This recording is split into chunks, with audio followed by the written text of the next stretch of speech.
Hey, what's up guys? Bienvenue à une nouvelle vidéo de Rémi Card Trader. Aujourd'hui, vidéo un petit peu spéciale. On s'attaque à un top 10 des cartes Pokémon les plus rares que la Terre ait jamais connues. On y va.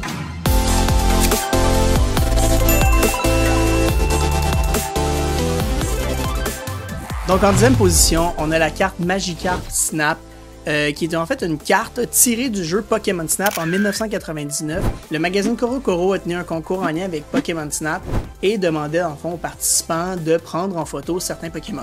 Donc il y avait plusieurs Pokémon qu'on pouvait prendre en photo, dont un de ceux-là était un Magikarp. Et cet exemplaire-là a été celui qui a gagné et a été retenu, et ensuite a été produit en carte. Même si cette carte-là est en dernière position sur notre liste, ça n'empêche pas qu'elle a été vendue à 136 000 $ américains à la dernière vente, ce qui est assez impressionnant.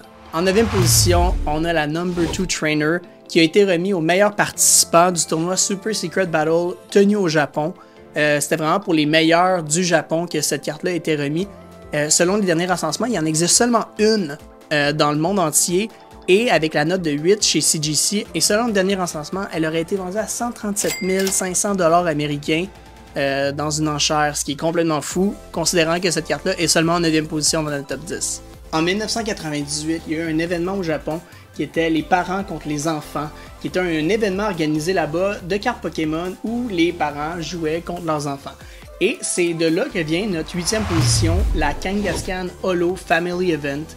Cette carte-là était remise aux participants du tournoi et selon le dernier recensement, elle aurait été vendue à 175 000 $ américains dans un PSA 10, ce qui est, encore une fois, complètement out of this world. En 7e position, on a la carte Ishihara GX, qui est une promo qui n'a pas été conçue à la base pour le grand public, c'était vraiment pour la compagnie Pokémon, pour les employés. Et Ishihara lui-même a décidé d'en autographier une, qui est, selon le dernier recensement, ressorti avec la note de 7 chez PSA. Et cette carte-là aurait été vendue pour la modique somme de 247 230 $ américains, à la dernière vente en tout cas qu'on connaît à ce jour. Pour une carte promo de 2017, c'est quand même assez impressionnant. En 1997, il y a eu le premier tournoi à vie de cartes Pokémon au Japon. Et dans les top 3 des vainqueurs, il y a eu une carte qui a été remise en prix, notre 6e position, la Pikachu Bronze Trophy. Cette carte-là a été vendue aux dernières nouvelles dans un PSA 8 pour la somme de 300 000 $ américains. Considérant que pour mettre la main sur cette carte-là, il fallait faire partie du top 3 des gagnants de cette compétition-là, je peux comprendre sa place dans le classement.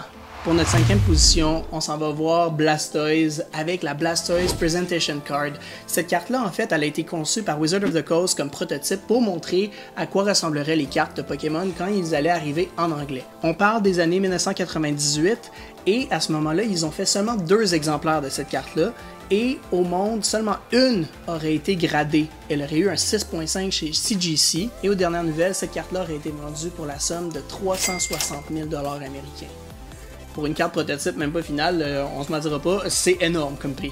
En passant, si ça te tente de mettre la main sur des cartes un petit peu plus abordables que ceux que je suis en train de présenter, notre partenaire Rémi Card Trader serait pas mal l'endroit idéal pour toi. Je lance le message. Rémi Card Trader, c'est un magasin certifié et spécialisé dans la vente de cartes de collection, spécialement de sport, mais aussi de Pokémon. Avec une variété incroyable de produits, vous ne serez pas déçus. Allez les voir, allez les visiter. Vous allez voir, les employés sont super gentils et vous donneront un coup de main pour agrandir votre collection. Sur ce, on retourne à la vidéo. En 4e position, vous la connaissez, vous l'aimez et elle est ultra populaire. On parle de la Charizard Base Set First Edition. Cette carte-là, aux dernières nouvelles, aurait été vendue dans les alentours de 420 000 $ américains dans un PSA 10. Encore là, les prix continuent de changer, donc c'est difficile de mettre la main sur la valeur exacte de cette carte-là. Je crois que ça peut varier de mois en mois, mais tout de même, cette carte-là mérite définitivement sa place dans notre classement, et même, on est assez surpris qu'elle ne se retrouve pas plus haut dans le classement.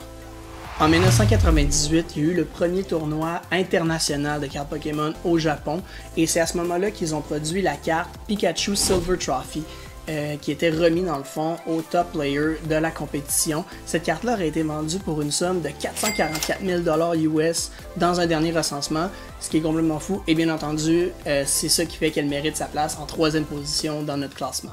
En 1995, il y avait des paquets de gomme à saveur de pomme, dans lesquels tu pouvais obtenir des cartes Pokémon, dont, bien entendu, une Charizard. Dans ces cartes-là, on avait les Charizard qui avaient un blue back, comme celle que je vous voyais à l'écran en ce moment. Ces cartes-là sont super rares et c'était vraiment difficile de mettre la main dessus, même qu'à ce jour, connu par le public, il y en a seulement 31. Et parmi les 31, il y en aurait seulement une qui aurait gradé un 10 chez PSA, et cette carte-là aurait été vendue pour la somme de 493 230 $ américains au Golden Auction. Ce qui est complètement fou, c'est un demi-million de dollars pour un bout de carton quand tu y penses. C'est fou. Pour notre première position, vous la connaissez sûrement, la Pikachu Illustrator designée par Atsugo Nishida. Cette carte-là, elle a été remise en 1998 lors d'un concours de CoroCoro Magazine où 39 participants ont pu mettre la main dessus. Parmi ces 39 personnes-là, il y en a seulement 20 qui ont été recensées sur le site de PSA comme étant gradées. Et parmi ces 20-là, il y en a seulement une qui aurait gradé un 10. Cette carte-là a été acquérie par Logan Paul il y a seulement quelques années et il a réussi à la retracer pour pouvoir l'acheter à la somme de 5 250 000 $ américains. C'est plusieurs maisons, ça, c'est impossible de dépenser autant d'argent. Mais tout ça pour dire, cette carte-là vaut énormément et à ce jour est la carte la plus rare et la plus chère que l'histoire de Pokémon aura jamais connue. Alright guys, c'est ça qui complète la vidéo d'aujourd'hui. On a eu beaucoup de plaisir à faire ce top 10 là avec vous. N'oubliez pas de vous abonner, de commenter et de nous laisser savoir est-ce que vous voulez d'autres vidéos de ce genre-là où on vous donne des informations ou des trucs sur Pokémon. Sur ce, on se dit à la prochaine, puis je vous vois à la prochaine vidéo.